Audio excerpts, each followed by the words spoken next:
I remember the exact moment I became complicit in something I didn't yet understand.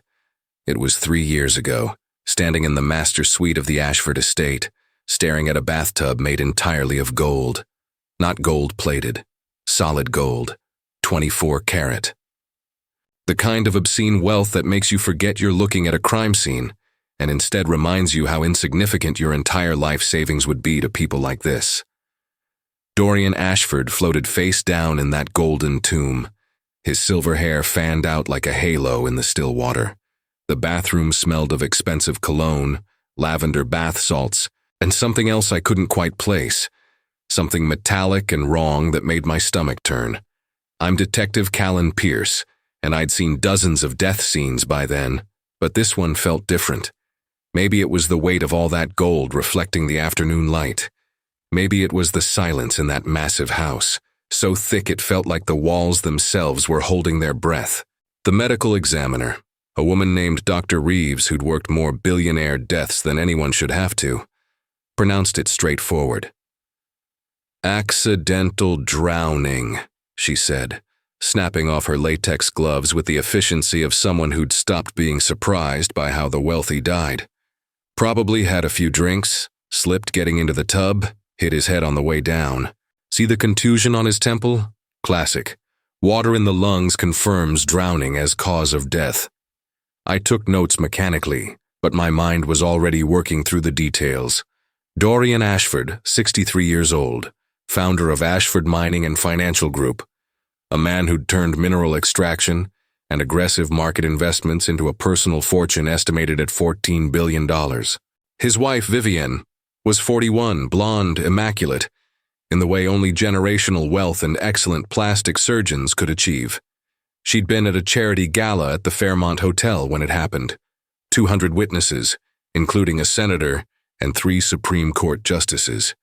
The security footage showed her arriving at 7 p.m. and leaving at 11:45. The 911 call came in at 11:53 when she returned home and found him. Everything checked out. Everything fit. The DNA analysis came back within a week. Positive match to Dorian Ashford's medical records. His dental work aligned perfectly. Fingerprints matched those on file from his various business registrations and security clearances. His personal physician confirmed the body bore the same surgical scars from a childhood appendectomy and a more recent rotator cuff repair.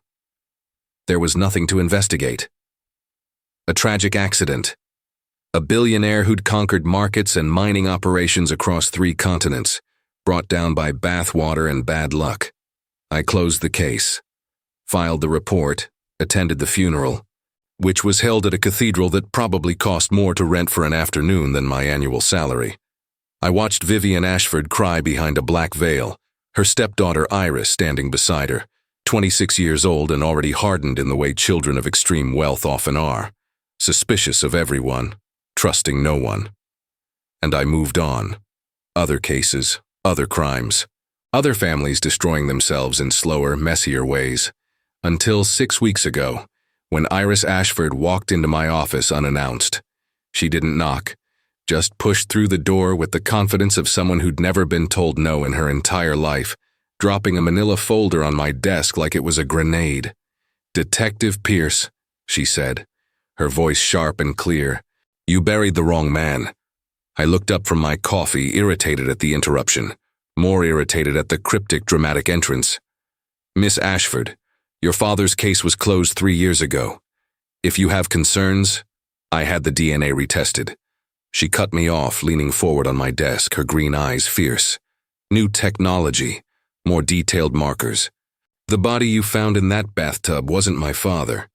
The air in my office suddenly felt thin. "That's impossible. We ran every test available. Dental records, fingerprints, surgical scars. The DNA doesn't match." She opened the folder, pulling out laboratory reports stamped with the logo of Gentech Laboratories, one of the most respected private forensic facilities in the country. "This analysis uses next-generation sequencing. It can detect markers the old tests missed. The man you buried has 98.7% genetic similarity to my father, but he's not him. Look at these epigenetic markers, This person is approximately 4 years younger than my father would have been at time of death. I stared at the papers, my hands suddenly cold. The technical jargon swam before my eyes, but the conclusion was clear. Repeated in bold at the bottom of the summary page, subject DNA does not match reference sample for Dorian Ashford. High probability of close biological relation. I couldn't finish the sentence. My mind was racing through implications, each one worse than the last. Impossible? Iris supplied, her smile bitter. That's what I thought too, until I started digging into my father's past. Did you know he had a twin brother? The world tilted slightly. No, there was no mention of siblings in any of his biographical information. Because my father paid a lot of money to erase him from existence. She pulled out another document, this one older, a birth certificate from 1961, 2 names, Dorian James Ashford and Damien Joel Ashford, born 3 minutes apart at Mercy Hospital in Philadelphia. Damien was the family embarrassment, drug addiction, petty crime, constantly asking for money. My father cut him off completely 20 years ago, had all records of his existence scrubbed from the family history. I only found out about him because I hired a private investigator after my father's death to look into some financial irregularities. I felt sick. You think the body we found was Damien? I know it was. Her voice cracked slightly, the first sign of real emotion breaking through her composed exterior. Which means my father is either still alive or he's dead somewhere else. And someone went to incredible lengths to make us think we'd already buried him. The investigation I'd thought was over suddenly yawned open again, but now it was something far darker, far more complex. I reopened the file that night, spreading crime scene photos across my kitchen table, studying every detail I'd missed the first time. The golden bathtub stared back at me from a dozen angles. That corpse that wasn't who we thought floating in its opulent cage. I started with Vivian Ashford, the widow, the woman with the perfect alibi and the massive inheritance. She received me in the same house where I'd found the body 3 years ago, though now it felt different. The grandeur that had once impressed me now seemed sinister, every gilded surface hiding something. We sat in a library with floor-to-ceiling windows overlooking manicured gardens, late afternoon sun streaming in like an interrogation light. Detective Pierce. Her voice was smooth, practiced, the voice of someone who'd spent decades navigating social situations with the wealthy and powerful. I was told you wanted to discuss my husband's death again. I thought that matter was settled. So did I, Mrs. Ashford. I watched her face carefully. Until new DNA evidence suggested the body we found wasn't actually your husband. Something flickered in her eyes. Fear? Relief? It was gone too quickly to identify. That's absurd. You identified him. Multiple tests confirmed. The tests were accurate for what they measured. I interrupted. But new technology reveals details we couldn't detect 3 years ago. The man in your bathtub was Damien Ashford, Dorian's twin brother. The color drained from her face. For a moment she looked genuinely shocked, but then something else settled over her features. Calculation. I didn't know Dorian had a brother. He kept it very quiet. I leaned forward. Mrs. Ashford, I need you to think carefully. Is there any possibility your husband is still alive? She laughed, but it was a hollow sound, brittle around the edges. Detective, my husband is buried in Greenwood Cemetery. I've visited his grave every Sunday for 3 years. You visited the grave of Damien Ashford, I corrected. Where is Dorian? I don't know. She stood up abruptly, walking to the window with her arms wrapped around herself. You have to understand, Detective, my marriage to Dorian wasn't conventional. He was gone frequently. Business in Singapore, mining inspections in South Africa, meetings in Dubai. Sometimes for weeks at a time. I learned not to ask too many questions about where he went or what he did. Did he ever mention his brother? Never. She turned back to me, and now I could see genuine fear in her eyes. But about a month before his death, before we found the body, he became paranoid. Started checking the security cameras obsessively, changing passwords on all his accounts, talking about people watching the house. I thought he was having some kind of breakdown from stress. The markets had been volatile, and he'd taken some significant losses on a mining investment in Kazakhstan. Did he say who was watching him? No, but he hired a security consultant, a man named Marcus Toller. Former military, very intense.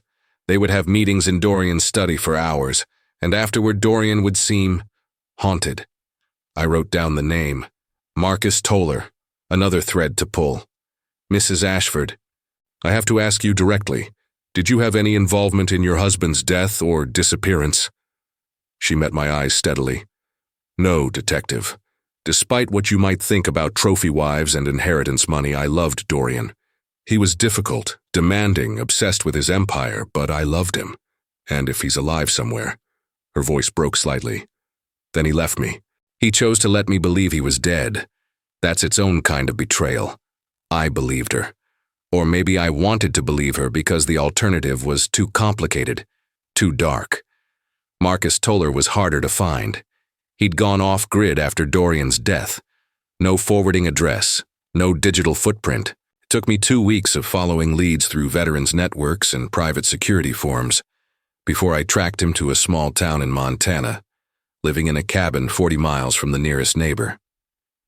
He answered the door with a shotgun, which I supposed was reasonable for someone in his line of work. Detective Pierce, he said, not lowering the weapon. Took you long enough. You were expecting me? Ever since I heard they retested the DNA. He finally lowered the shotgun, stepping aside to let me in.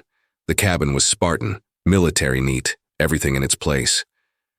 Dorian said someone would eventually figure it out. Guess he was right. My heart was pounding. So he is alive. Was alive last time I saw him. 3 years and 2 months ago. Toller gestured to a chair, and I sat, feeling like I was finally about to hear the truth. Dorian came to me about 6 months before his supposed death. Said his brother Damien had resurfaced, demanding money, threatening to expose some old family secrets that would tank the stock price of his company. But it was worse than that. Damien wasn't just looking for a payout. He wanted to destroy Dorian completely. So what happened? Toller's face was grim.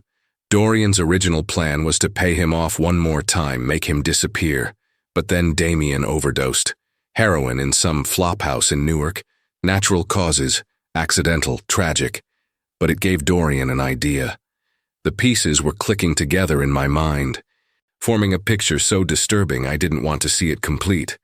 He took his brother's body. He bought his brother's body, Toller corrected.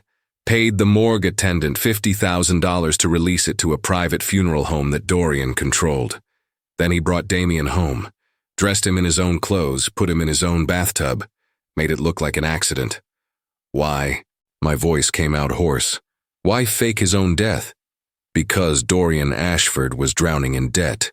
Toller pulled out a cigarette, lit it despite the enclosed space. Not the kind of debt that shows up on balance sheets, the kind you owe to people who don't take you to court when you don't pay. People who take pieces of you instead.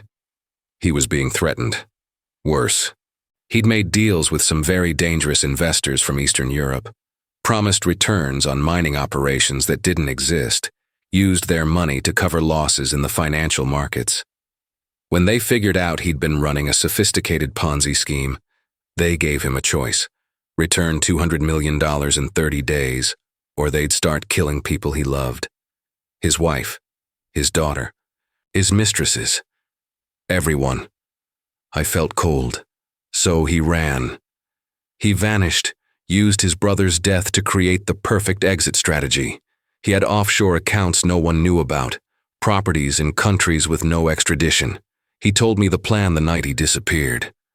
Said he had to become a ghost to protect everyone. The people threatening him would assume he was dead, they'd stop looking, and his family would be safe. Except his daughter figured it out. Toller nodded. Smart girl, too smart. Dorian was always worried she'd put it together eventually. Where is he now? I don't know. And that's the truth, detective. He didn't tell me. Said it was safer if I couldn't give him up even under duress.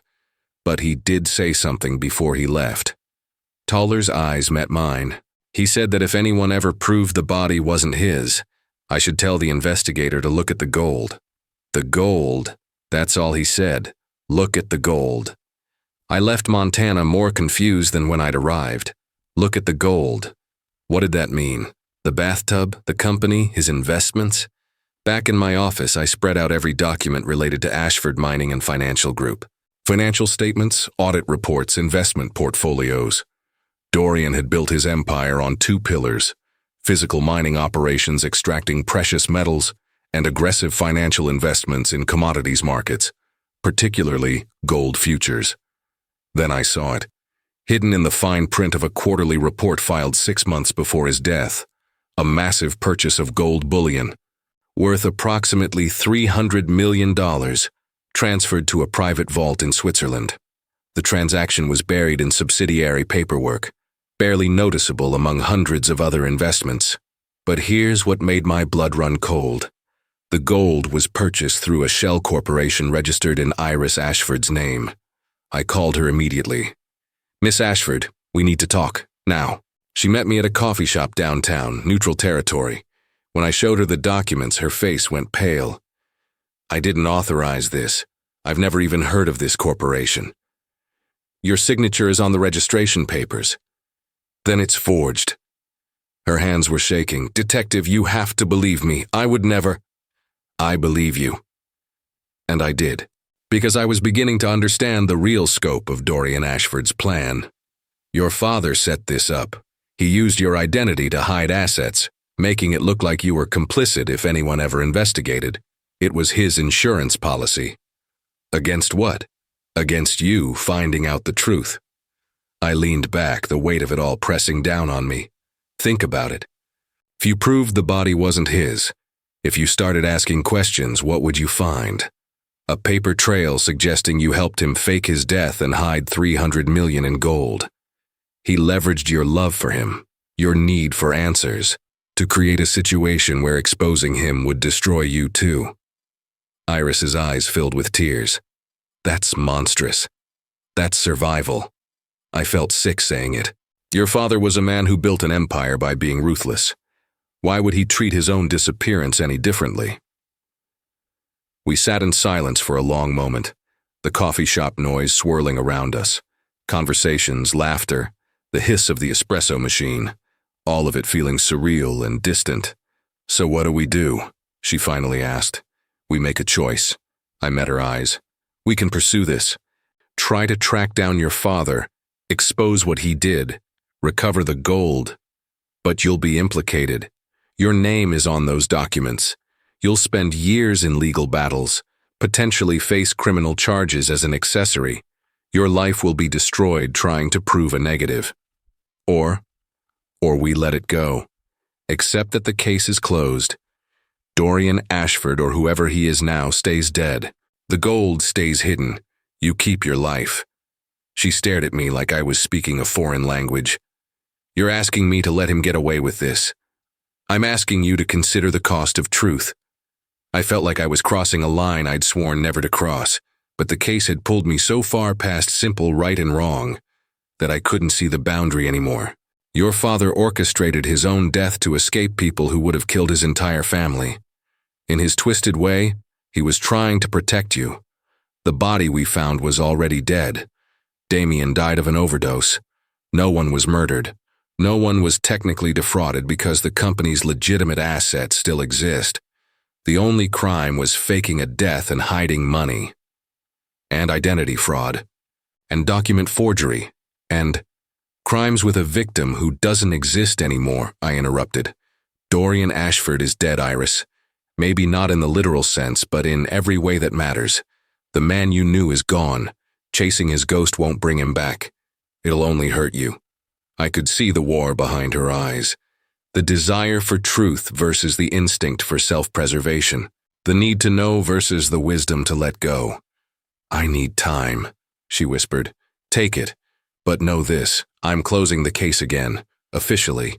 The new DNA evidence will be noted as an anomaly, possibly due to sample contamination. I'll recommend no further investigation. I felt the weight of my badge, the oath I'd taken, the trust placed in me, and I was choosing to betray it or honor it, depending on how you looked at it.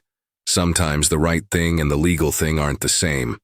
She left without another word, and I sat alone with my cold coffee and compromised integrity. 2 weeks later, I filed my report. Sample contamination. Inconclusive results, case remains closed, no evidence of foul play. The department accepted it without question. Why wouldn't they? The original investigation had been thorough. Everyone involved was satisfied with the conclusion. No one wanted to reopen a case involving a billionaire's family and the legal nightmares that would follow. Vivian Ashford called me once after that, just to thank me for putting Iris's concerns to rest. She knew, maybe not all the details, but she knew enough. There was relief in her voice, and something else, resignation. She'd probably suspected the truth all along, but chose the comfortable lie because the alternative was unthinkable. Iris never contacted me again. I'd see her occasionally in the society pages, at charity galas, running her father's foundation. She looked older than she should, carrying a weight no one else could see. As for me, I think about Dorian Ashford more than I should. Wonder where he is, if he's alive, if he ever thinks about the people he left behind. I wonder if he sleeps well at night, knowing his brother's body lies in his grave, knowing his daughter lives with questions that can never be answered, knowing his wife mourns a man who chose to become a ghost. I still drive past the Ashford estate sometimes. The house sold last year. Vivian moved to the south of France, according to rumors. Someone gutted the master bathroom during renovations. I heard they melted down the gold bathtub, turned it into something else, erasing the crime scene, or the non-crime scene, or whatever it was. The case is closed. The victim died twice. Once in a Newark flophouse, once in a golden bathtub in a billionaire's mansion. Both deaths were real. Both were tragic, but only one was mourned. I've learned to live with what I know and what I chose to do with that knowledge. Some nights I sleep fine. Other nights I lie awake wondering if I was an accomplice to fraud or a guardian of mercy. The line is thinner than you'd think, and somewhere out there, if he's still alive, Dorian Ashford lives with his own ghosts. The brother he used even in death, the daughter he betrayed to save, the wife he left behind. The detective he trusted would make the right choice when faced with an impossible truth. I closed the case against the gold billionaire's widow, not because she was innocent or guilty, but because some cases can't be solved by finding the truth, only by choosing which truth you can live with. So let me ask you this. If you discovered that pursuing justice would destroy innocent people while the guilty had already paid their own price in exile and erasure, would you push forward anyway? Is truth always worth the cost? Or are there times when mercy demands we look away? Subscribe to the channel and leave your like for more stories of crimes, secrets of powerful families, and investigations that no one dares to tell. Until the next case.